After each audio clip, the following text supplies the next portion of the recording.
Κουζίνα αλλά γκρέκ. Αγαπητές φίλες και φίλοι, γεια σας και καλώς ήρθατε στην κουζίνα αλλά γκρέκ. Σήμερα ταξιδεύουμε στη Μεγαλόνισσο, στην Κρήτη. Αρνάκι τσιγαριλιαστό. Ένα μεγάλο φαγητό του νησιού. Το αρνάκι το μαγειρεύουμε αλλιώς. Λίγα υλικά. Κατσαρόλα, τσικάλι που λέμε στα κρητικά, ελαιόλαδο. Το αρνάκι το γυρίζουμε πολύ ωραία, ανθό αλατιού, κρασί. Τελειώσαμε. Σε μια μισή ώρα τρώμε. Μπαίνουμε στην κουζίνα, γράφουμε τα υλικά και βάζουμε το αρνάκι μαζί στη φωτιά. Ξεκινάμε. Για το αρνάκι το τσιγαριλιαστό θα χρειαστούμε 2 κιλά αρνάκι, μπούτι, σπάλα και πλευρά, 120 ml έξτρα παρθένο ελαιόλαδο, 120 ml λευκό κρασί, ανθό αλατιού, φρεσκοτριμμένο πιπέρι και 2-3 κλαδάκια θυμάρι. Ξεκινάμε, βάζουμε την κατσαρόλα στη φωτιά και προσθέτουμε το ελαιόλαδο. Βλέπετε έχουμε κόψει τα κομμάτια μικρά και μόλις ζεσταθεί το ελαιόλαδο ξεκινάμε έτσι να τα δώσουμε ωραίο χρώμα, να τα τσιγαρίσουμε. Αυτό είναι το τσιγαριλιαστό.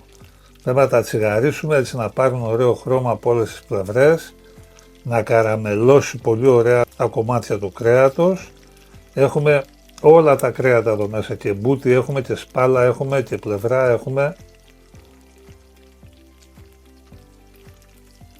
Και μόλις πάρουν ωραίο χρώμα από τη μία πλευρά ξεκινάμε να το γυρίζουμε από την άλλη σιγά σιγά και με υπομονή. Μόλις το κάνουμε όλο αυτό τότε θα σβήσουμε με κρασί, θα σκεπάσουμε την κατσαρόλα, θα την τραβήξουμε στην άκρη της φωτιάς να σιγομαγειρεύεται με το κρασί και με τα υγρά που θα κατεβάσει το κρέας, το αρνάκι.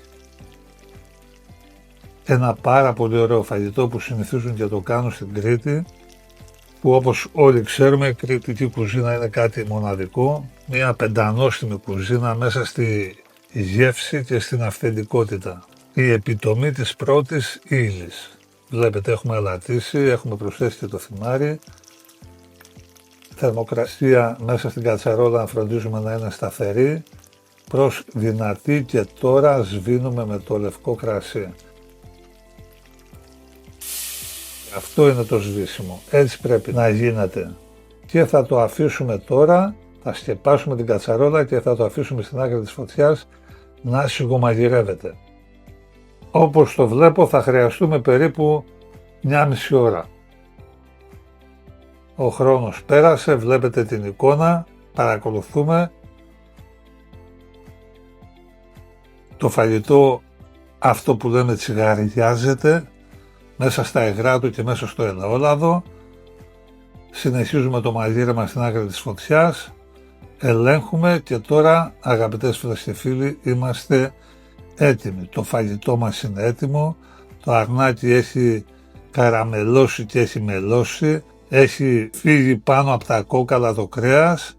Τρίβουμε τώρα το πιπέρι το βάζουμε πάντα στο τέλος στο συγκεκριμένο φαγητό για να έχουμε τα φρέσκα αρώματά του.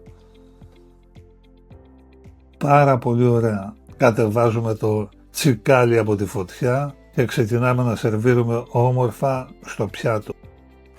Βλέπετε την εικόνα του και καταλαβαίνετε. Τις μυρωδιές τις παίρνω εγώ.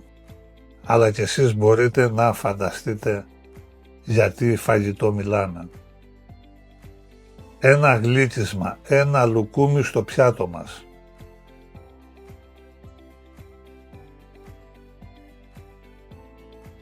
Πάρα πολύ ωραίο. Πεντανόστιμο και μοναδικό. Αυτά είναι αγαπητές φίλες και φίλοι, αυτή είναι η ελληνική κουζίνα. Καλή πρώτη ύλη, σωστό μαγείρεμα και το αποτέλεσμα στο πιάτο μας μοναδικό. Λίγο από το λαδάκι γλασάρουμε το αρνί. Λίγα φυλαράκια θυμάρι για το γαρνίρισμα, το σερβίρουμε με τηγανιτές πατάτες, τις οποίες έχουμε κόψει κηδονάτες και τις τηγανίσαμε στο ελαιόλαδο.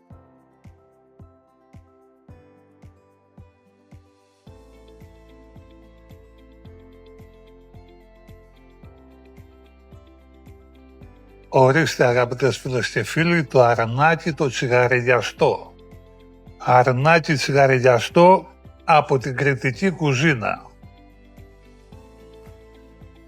Το φαγητό που γίνεται με ένα υλικό, το αρνάκι, ελαιόλαδο, δεύτερο, κρασί, το τρίτο, ανθός αλατιού. 4 υλικά. Νοστιμιά και γεύση μοναδική, απίθανη. Λιώνει, μία άλλη εκδοχή στο αρνάκι. Μοναδικό και μεγάλο φαγητό της αυθεντικής κρητικής κουζίνας που αγαπάμε ιδιαίτερα.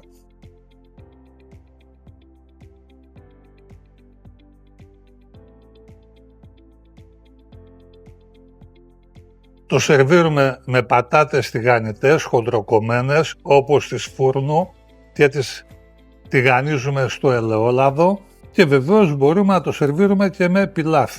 Αγαπητές φίλες και φίλοι, για αυτά και για άλλα πολλά που έρχονται στην κουζίνα à la grecque, μείνετε μαζί μας. Μείνετε μαζί μας για αυθεντικές ελληνικές συνταγές, για φαγητά που τρώγονται.